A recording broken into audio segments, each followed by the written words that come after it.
पर्यावरण शिक्षा में आज हम वन पारितंत्र में पाए जाने वाले घटक यानी components found in forest ecosystem and वन पारितंत्र के प्रकार यानी टाइप्स ऑफ फॉरेस्ट इकोसिस्टम के बारे में जानेंगे। वन पारितंत्र के बारे में तो हमने जान लिया था कि वन पारितंत्र क्या है। अब हम इनके प्रकार और इनके घटक के बारे में जानेंगे। वन पारितंत्र में पाए जाने वाले घटक कौन कौन से हैं, यानी पृथ्वी के विस्तृत क्षेत्रों में वनों का विस्तार है। एक और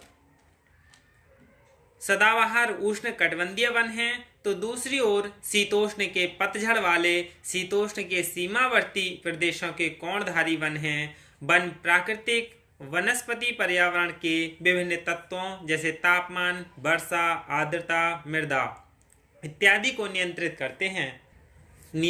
करता है। वन पारितंत्र में पाए जाने वाले घटक निम्नलिखित हैं, यानी वन पारितंत्र में सबसे पहले है अजैविक घटक यानी अबायोटिक कंपोनेंट्स। दूसरा है जैविक घटक यानी बायोटिक कंपोनेंट्स। तीसरा है अपघटक यानी डिकम्पोजर। जैविक घटक दो भागों में हैं, यानी उत्पादक और उपभोक्ता। उपभोक्ता तीन प्रकार के हैं, यानी प्राथमिक उपभोक्ता, द्वितीयक उपभोक्ता और तृतीयक उपभोक्ता। तो सबसे पहले हम अजैविक घटक के बारे में जान लें, अबायोटिक कंपोनेंट्स के बारे में। यानी इसके अंतर्गत कार्बनिक पदार्थ, मृदा, अजैव खनिज, लवण एवं वायुमंडल के विभिन्न तत्व जैसे तापमान, आर्द्रता ये सभी आते हैं। वनों में कार्बनिक पदार्थ अधिक मात्रा में पाए जाते हैं। पादप समुदाय के जटिल स्तरण एंड स्ट्रेटिफिकेशन के कारण प्रकाश की दशा में विभिन्नता पाई जाती है। दूसरा है जैविक घटक यानी बायोटिक कंपोनेंट्स। वन पारितंत्र में पाए जाने वाले विभिन्न घटक हैं, यानी उत्पादक और उपभोक्ता। उत्पादक यानी प्रोड्यूसर क्या हैं, यानी वनों में वृक्ष मुख्य रूप से उत्पादक का कार्य करते हैं। उष्ण कटिबंधीय पर्णपाती वनों यानी ट्रॉपिकल डिसाइडस फॉरेस्ट में सामान्यतः सागौन, साल, पलास ये सभी के वृक्ष पाए जाते हैं, जबकि शीतोष्ण कॉनिफेरस वनों यानी टेम्परेट कॉनिफेरस फॉरेस्ट में पाए जाने वाले कुछ प्रमुख वृक्ष हैं जैसे एबीज, पिसिया, पाइनस, सिड्रस एवं जुनिपेरस इत्यादि। शीतोष्ण पर्णपाती वनों में क्वेरकस, थूजा, एसर ये सभी प्रमुख हैं। दूसरा है उपभोक्ता, यानी इसकी भी विभिन्न श्रेणियां हैं कंज्यूमर की।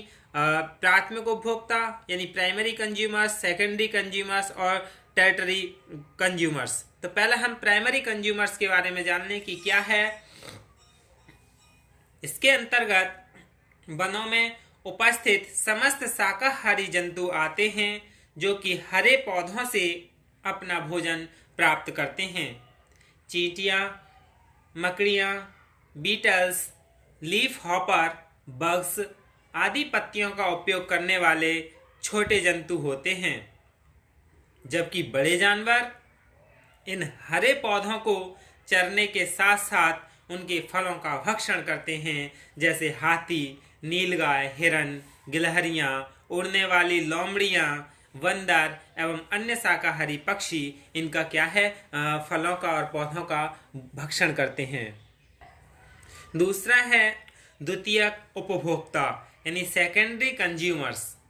इसके अंतर्गत ऐसे मांसाहारी जंतुओं को सम्मिलित किया जाता है जो अपने भोजन के लिए प्राथमिक उपभोक्ताओं पर आश्रित रहते हैं तथा उनका शिकार करके अपना भोजन प्राप्त करते हैं, जैसे सांप, मांसाहारी पक्षी, छिपकली तथा लोमड़ी। ये क्या है, उन प्राथमिक उपभोक्ताओं का भक्षण करते हैं। अब है तीसरा यानी टेरिटरी कंज्यूमर्स। ये सर्वोच्च मांसाहारी यानी सबसे उच्च मांसाहारी यानी टॉप कॉर्निवोर होते हैं जो कि द्वितीय उपभोक्ताओं का भक्षण करते हैं, जैसे सिंह यानी शेर, बाघ एवं चीता। ये सभी क्या हैं? तृतीयक उपभोक्ता हैं किसके? वन पारतंत्र के। इसके बाद तीसरा है अपघटक यानी डिकम्पोजर। अपघटक यानी इसमें ऐसे सूक्ष्म जीवों को सम्मिलित किया जाता है जो कि जीवों एवं पौधों के मृत एवं सड़े गले कार्बनिक पदार्थों का अपघटन करके उन्हें पुनः अकार्बनिक पदार्थों में परिवर्तित करते हैं, जैसे जीवाणु, कवक, जैसे एस्परजिलस, पॉलीपोरस, फ्यूजेरियम, अल्टरनेरिया एवं एक्टिनोमाइसिटीज आदि। अपघटन की दर शीतोष्ण वनों की अपेक्षा उष्णकटिबंधीय एवं उपोष्ण कटिबंधीय वनों में अधिक होती है। वन पारतंत्र के घटकों की जानकारी तो हमने प्राप्त कर ली। अब हम क्या करेंगे? इनके प्रकार के बारे में जान लें, यानी वन पारतंत्र के प्रकार, यानी टाइप्स ऑफ फॉरेस्ट इकोसिस्टम। इनके प्रकार में सबसे पहला है टैगा या उत्तरी, यानी टैगा या उत्तरी कोनीफर वन, टैगा और नॉर्थ कोनीफोरस फॉरेस्ट। यह प्रदेश पूर्व से पश्चिम तक उत्तरी अमेरिका, साइबेरिया के रूप में टुंड्रा प्रदेशों के दक्षिण में स्थित है। यहाँ का तापमान शरद ऋतु में औसतन 6 डिग्री सेंटीग्रेड तथा ग्रीष्म ऋतु में 2 डिग्री सेंटीग्रेड तक रहता है। यहाँ की औसत वर्षा 10 से 35 सेंटीमीटर होती है। पाइन, फर, सीडार, हेमलॉक इत्यादि प्रमुख वनस्पतियां हैं। इन प्रकार के वनों के क्षेत्रों में वृक्ष इतने घने होते हैं कि बड़ी मुश्किल से प्रकाश जमीन तक पहुंचता है। यानी टैगा या उत्तरी कॉनिफर वन ऐसे होते हैं जिनमें जमीन तक बहुत कम यानी बिल्कुल ही प्रकाश नहीं जाता है। इन वनों में कीट वर्ग के जंतु प्रमुखता से पाए जाते हैं, यानी कीड़े। इसके अलावा भालू, भेड़िया, लोमड़ी, घोड़ा, हिरन, गिलहरी, ससक, ग्राउस कॉस, विल्स इत्यादि कशेरुकी जंतु भी इस क्षेत्र में पाए जाते हैं। दूसरा है शीतोष्ण पर्णपाती वन, यानी टेम्परेट यानी डेसिडर्स फॉरेस्ट। इस तरह के वनों में वर्षा अधिक एवं समान रूप से होती है। औसत वर्षा 75 से 150 सेंटीमीटर तक होती है। ये कंपटीशन में आता है कि शीतोष्ण पर्णपाती वनों में वर्षा का औसत कितना होता है? 75 से 150 सेंटीमीटर तक का होता है। यहाँ पर ग्रीष्म एवं शीत ऋतु स्पष्ट होती है तथा तापमान सामान्य रहता है। इसके अंतर्गत उत्तरी अमेरिका, यूरोप, जापान, ऑस्ट्रेलिया व दक्षिण अमेरिका भाग आते हैं। इस वन में बड़े तथा लंबे बहुस्तरीय वृक्ष, झाड़ियां तथा घासें पाई जाती हैं। शीत ऋतु में यानी जाड़ों में इस वन प्रदेश में के प्रमुख वृक्षों की पत्तियां झड़ जाती हैं। Oak, maple, peach, walnut, hickory ये सभी इस क्षेत्र की प्रमुख वनस्पतियां हैं। अकशेरुकी यानी इन्वर्टबरेट जंतुओं में कृमि, घोंगे, मिलीपीड तथा विभिन्न प्रकार के कीट पाए जाते हैं। कशेरुकी यानी वर्टब्रेट जंतुओं में सैलिमोंडर, मेंढक, कछुआ, छिपकली, सांप, गिलहरी, ससक, खरहा, हिरण, भालू, लोमड़ी, चील, कठफोड़ा, सुअर ये सभी प्रमुख रूप से इसमें पाए जाते हैं। तीसरा है उष्ण कीटबंधीय सदाबहार वन यानी ट्रॉपिकल रेन फॉरेस्ट। इस वन के अंतर्गत भूमध्य रेखा के समीप वाले भूभाग जैसे दक्षिण अमेरिका में अमेजन नदी की घाटी, मध्य अफ्रीका के कांगो नदी की घाटी, ओरनिको तथा जेम्बेसी नदी की घाटियां हैं। भारत में पश्चिम घाट मलाया, बोर्नियो, न्यूगिनिया, पूर्व एंडीज तथा मध्य अमेरिका के क्षेत्र आते हैं। वार्षिक वर्षा यहाँ की कितनी होती है? 200 सेंटीमीटर से अधिक होती है। इन वनों में वनस्पतियाँ इतनी अधिक होती हैं कि लगभग 1 एकड़ भूमि में करीब 200 पादप वृक्ष जातियों को देखा जा सकता है।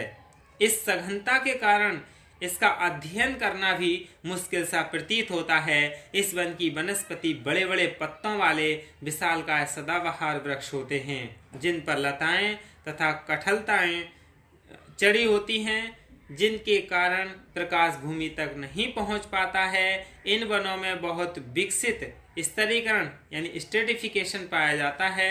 हमेशा वर्षा होने के कारण यहाँ नमी एवं सघन होने के कारण अंधेरा रहता है। यहाँ तक कि इस वन में वायु भी स्वच्छंद होकर नहीं बह सकती है। अत्यधिक उत्पादक होने के कारण पौधे यानी फ्लोरा और प्राणी जाति यानी फौना बहुत अधिक संख्या और रूपों में पाए जाते हैं। कृषि यानी कृमि, स्थलीय जोंक, घोंगे, बिच्छू, मकड़ी, दीमक, भौरे, चींटियां, सेंटीपीड तथा मिलीपीड अधिक संख्या में पाए जाने वाले अकशेरुकी हैं। मेढक, छिपकली, विभिन्न प्रकार के पक्षी, जंगली सुअर, हिरण, भालू, हाथी, बाघ, काले लंगूर, उड़न गिलहरी, गोरिल्ला, हिप्पोपोटेमस, लियोपार्ड, ये सभी क्षेत्र में पाए जाने वाले प्रमुख कशेरुकी हैं। चौथा है भूमध्य सागरीय स्क्रब वन यानी मेडिटेरेनियन स्क्रब फॉरेस्ट। इसे चंपराल वन भी कहते हैं। ये समुद्री किनारों जैसे उत्तरी अमेरिका, चिली, दक्षिणी अफ्रीका तथा दक्षिणी ऑस्ट्रेलिया में पाए जाते हैं। यहाँ पर सीमित शीतकालीन वर्षा होती है, बाकी मौसम सूखा रहता है। समुद्री ठंडी तथा नम हवाओं के कारण यहाँ का तापमान परिवर्तित होता रहता है। यहाँ पर चौड़ी पत्ती वाले सदाबहार वृक्ष पाए जाते हैं। यहाँ पर अग्निरोधी रेजिन युक्त पौधे एवं मरुभूमि के लिए अनुकूलित जंतु पाए जाते हैं। पांचवा उष्ण कटिबंधीय सवाना यानी ट्रॉपिकल सवाना। गर्म जलवायु वाले मैदानों में इस तरह के वन पाए जाते हैं, जिसमें कि लंबी घासें तथा कहीं कहीं पर वृक्ष भी पाए जाते हैं। ऐसे वन उन क्षेत्रों में पाए जाते हैं जहां की वार्षिक वर्षा का औसत 100 से 150 सेंटीमीटर तक होता है। सवाना मुख्यतः दक्षिणी अमेरिका तथा अफ्रीका में पाए जाते हैं। वर्षा ऋतु के बाद यहाँ का मौसम शुष्क हो जाता है, इसलिए यहाँ के पौधे तथा जंतु शुष्क वातावरण के लिए अनुकूलित होते हैं। अफ्रीका के सवाना वनों में एंटीलोप, हाथी, जेब्रा तथा अन्य खुर वाले जंतु पाए जाते हैं, जबकि ऑस्ट्रेलिया के सवाना में कंगारुओं की बहुलता होती है। यही क्या हैं वन पारितंत्र के प्रकार हैं। धन्यवाद।